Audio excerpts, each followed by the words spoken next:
Y damos la bienvenida ya en los estudios de los desayunos 24 horas aquí en Guayaquil a José Augusto Briones, secretario general de la Presidencia. Muy buenos días, gracias por acompañarnos. Buenos días, ingeniero. Liz. Muchas gracias por la oportunidad. Pido disculpas a la teleaudiencia porque estoy un poco disfónico, pero aquí estoy. Sé que está haciendo un esfuerzo. Ayer lo escuchaba en la rueda de prensa que dio desde Puerto Viejo por el tema de la reunión del comité y sí dije, ojalá que mañana pueda asistir porque lo escuchaba bastante difónico, así que agradezco que esté acá. Quiero empezar preguntándole sobre las funciones que tiene el gabinete estratégico y los gabinetes sectoriales y por qué después de 8 meses de que se emitió un decreto constituyéndolos, recién ahora se definen de cierta manera dichas funciones. Gracias, Liz. En efecto, la conformación del gabinete estratégico se emitió en mayo del 2018. Han venido funcionando como tales. Lo que ocurrió el mes pasado fue una reconformación y un agrupamiento para darle mayor consistencia y dinámica a la gestión de la función ejecutiva. ¿Se podría tratar de una nueva estructura del gobierno? Se decía que la principal función de este gabinete estratégico era la coordinación de la gestión del gobierno. Ya cuando uno habla en la práctica, ¿cómo se traduce esto? En la práctica lo que nosotros estamos tratando es de optimizar los esfuerzos por cada sector. Tenemos 6 gabinetes que son el social, dirigido por Paul Granda, el de seguridad, dirigido por Osvaldo Jarrín, el de economía y producción, dirigido por Richard Martínez, el de gobernabilidad y gestión política por María Paula Romo, el de recursos naturales e infraestructura, dirigido y coordinado por Carlos Pérez, y el de proyectos de alto impacto por Juan Sebastián Roldán. Esta conformación de los 6 gabinetes lo que tratan es de, primero, agrupar sectorialmente actividades afines que logren efectividad de la función ejecutiva y por otro lado, la conformación de los 6 es el denominado gabinete estratégico, lo que ha dispuesto el señor presidente de la República y él ha sido muy insistente. Cabe señalar que el presidente de la República es una persona muy metódica, muy estructurada, entonces él actúa en función de estas células del Ejecutivo que garanticen efectividad, más aún en las actuales circunstancias de recursos que son escasos, por lo tanto tenemos que garantizar impacto en la gestión pública. Cada uno de estos gabinetes sectoriales, como usted lo decía, tiene una cabeza que corresponde a un ministro, pero todo debe pasar prácticamente por sus manos. Usted es como que el coordinador general de estos gabinetes sectoriales y del gabinete estratégico. Las funciones del secretario general de la Presidencia, entre otras cosas, es articular la gestión pública para asegurar que las disposiciones del señor presidente de la República se cumplan y el cumplimiento del Plan Nacional de Desarrollo. Lo que hace en este caso la Secretaría General de la Presidencia es integrar todos estos esfuerzos. Y aquí hay un actor fundamental, clave, que es el señor vicepresidente de la República. El señor vicepresidente de la República tiene entre sus funciones la coordinación de los gabinetes sectoriales. Y él, al interior de cada gabinete sectorial, está dando línea y garantizando que esto se cumpla. En el decreto decía que se contaba con el acompañamiento del vicepresidente de la República. ¿En esa se podía interpretarse quizás como una especie más bien de veeduría? No, más allá de el señor vicepresidente de la República, por su naturaleza, por su experiencia, es alguien que da directrices y soluciona situaciones. Es un apoyo fundamental que tenemos al interior de cada uno de los gabinetes. Ahora, dentro de las funciones que se establecen en el decreto de estos gobiernos sectoriales, de los gabinetes sectoriales, perdón, se dice que tienen la potestad de aprobar la planificación de la inversión pública en el ámbito del gabinete sectorial. Es decir, cada gabinete social, el productivo que usted mencionaba, el de seguridad, van a tener su propia planificación presupuestaria. La planificación viene dada por el Plan Anual de Inversiones, que se lo trabaja con la Secretaría Nacional de Planificación. Pero debemos estar conscientes que las necesidades son dinámicas y la restricción de recursos obliga que cada vez tengamos que enfocar y ser más eficientes y prolijos en la gestión de la función. Por lo tanto, esa es la función de los gabinetes. Cómo usted, de alguna manera, compatibiliza demanda ciudadana con capacidad de respuesta de gobierno. Y eso tiene que ser dinámico y eso es, entre otras cosas, lo que se ve en los gabinetes. Pero entonces, dentro de lo que ya fue aprobado en esa planificación presupuestaria. Así es. Que va a regir para este año. Se aprueba el presupuesto del Estado, tiene, entre otros, gastos corrientes y gastos de inversión. El gasto de inversión viene dado por el Plan Anual de Inversiones. Quien alimenta el Plan Anual de Inversiones son las inversiones priorizadas en cada uno de los gabinetes. ¿Qué se gana con eso? Evitamos dispersión, ganamos impacto y coherencia de acciones de gobierno.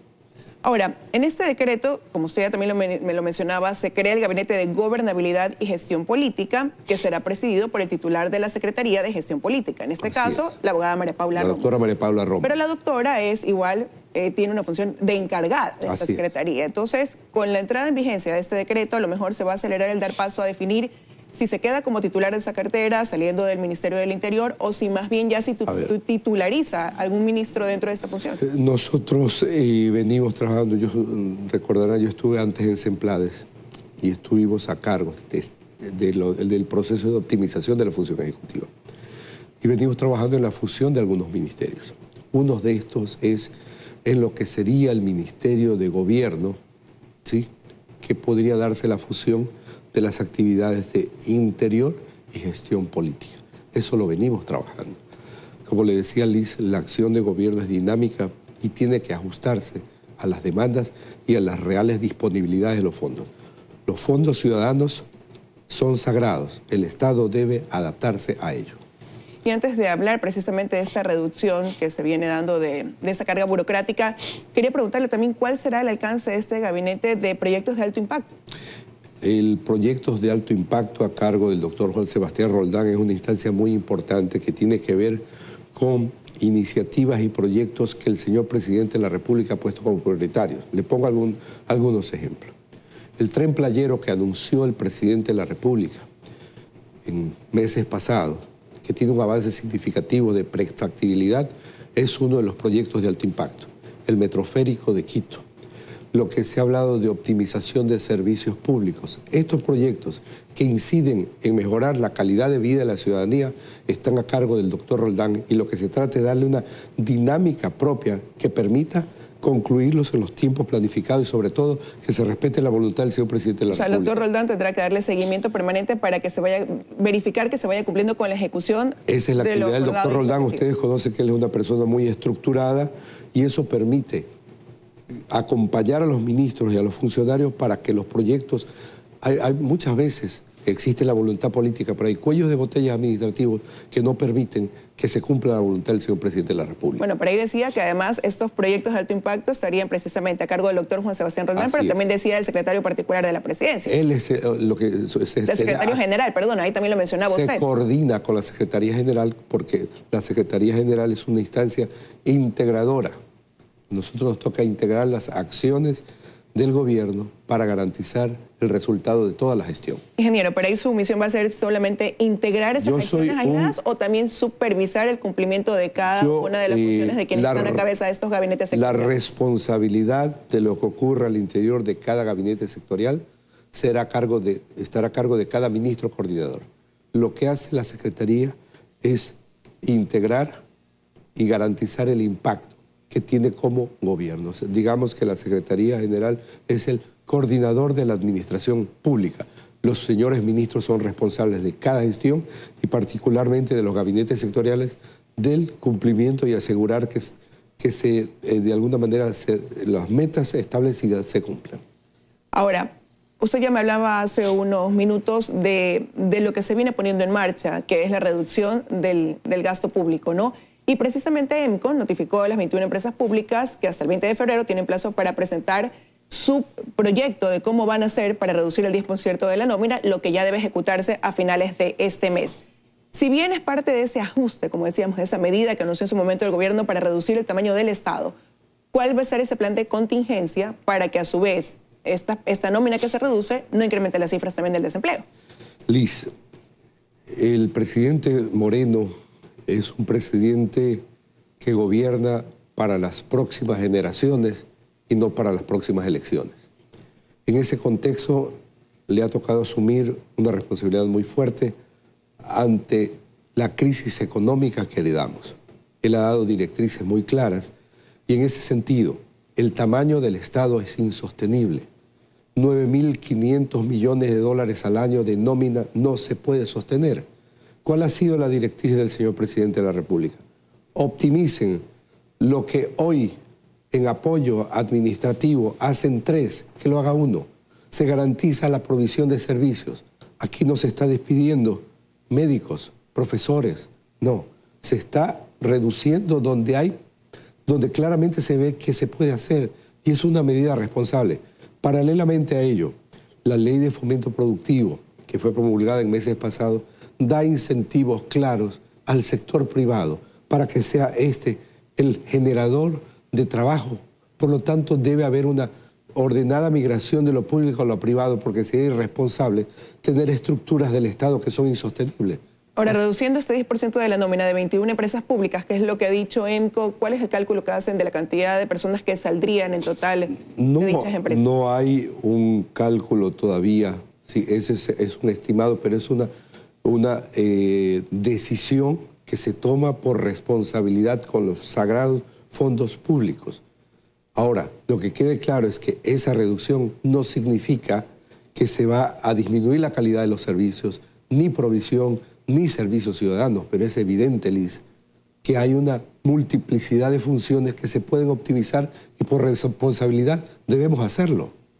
Ahora, yo le decía al inicio de esa entrevista que pude ver que usted mantuvo una reunión el día de ayer presidiendo el Comité de la Reconstrucción allá en Puerto Viejo, a propósito de que ya mismo se cumplen 3 años de ese terremoto y todavía hay temas pendientes para Manabí y para Esmeraldas, y precisamente esa reunión fue para analizar las prioridades que hay que adoptar ahora. Entre esos habló de la construcción de hospitales. Lo escuchaba que usted decía que se había asignado cierta cantidad de dinero para la construcción del Hospital Lechone y el de Valle de Caracas. ¿Qué pasa, por ejemplo, con el Hospital de Pedernales? El Hospital de Pedernales, por decisión del señor presidente de la República, que visitó esa población en meses pasados, manifestó que se haría con fondos públicos.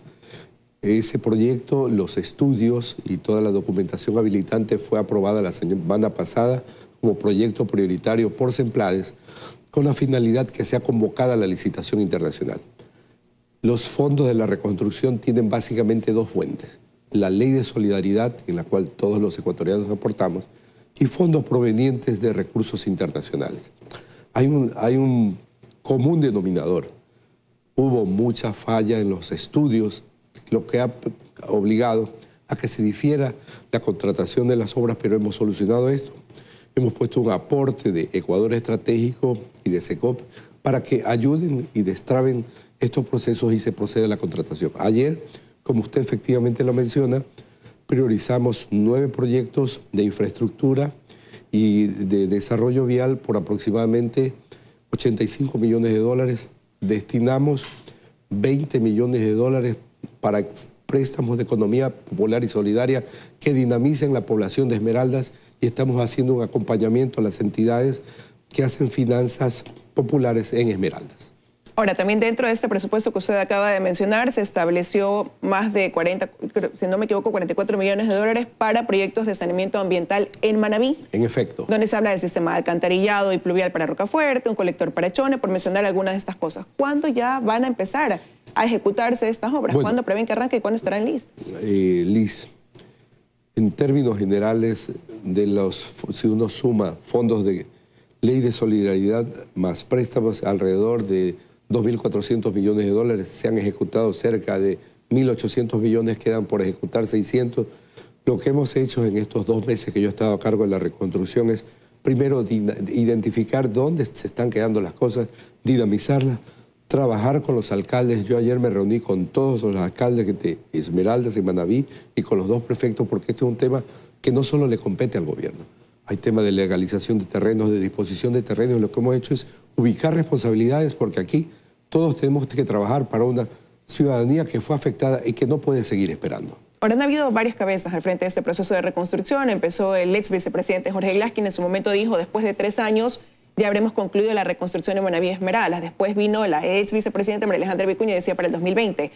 Ahora que usted preside este comité de la reconstrucción, ¿cuándo quizás, si bien estamos conscientes de que reconstruir es un proceso de muchos años, cuándo quizás ya tanto Manabí y Esmeraldas podrán decir o sentir que efectivamente se ha dado este proceso y se ha cumplido con lo ofrecido? Nosotros creemos que este año deberían de concluirse las obras fundamentales y darle impulso al segundo eje del comité. El comité se llama de reconstrucción y reactivación productiva.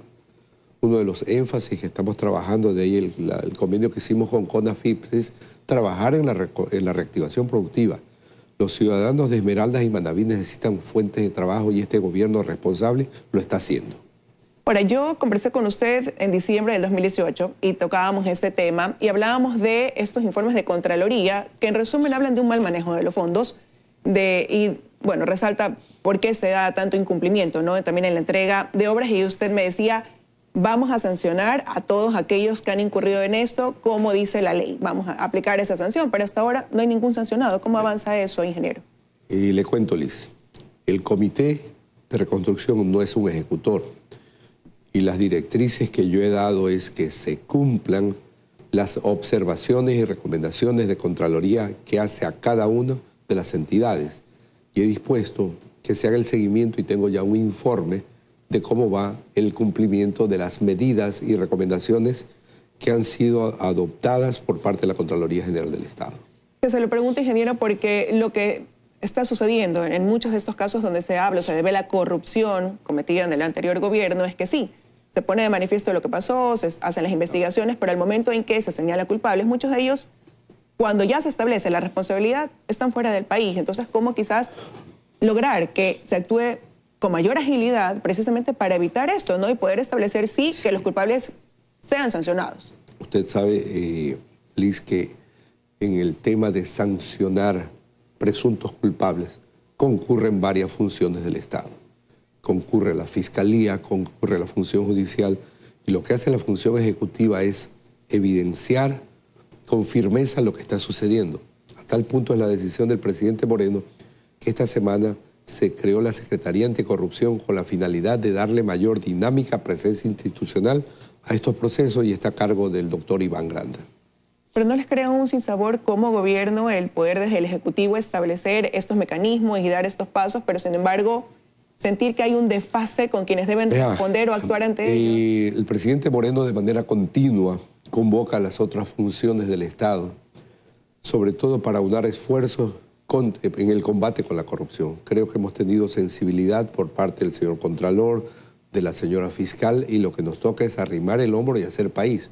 Esto no es una función solo del presidente de la República, y eso tenemos que estar conscientes los ciudadanos. Necesitamos acción ciudadana y efectividad institucional para que se sancione a quienes utilizaron de manera inapropiada los fondos públicos.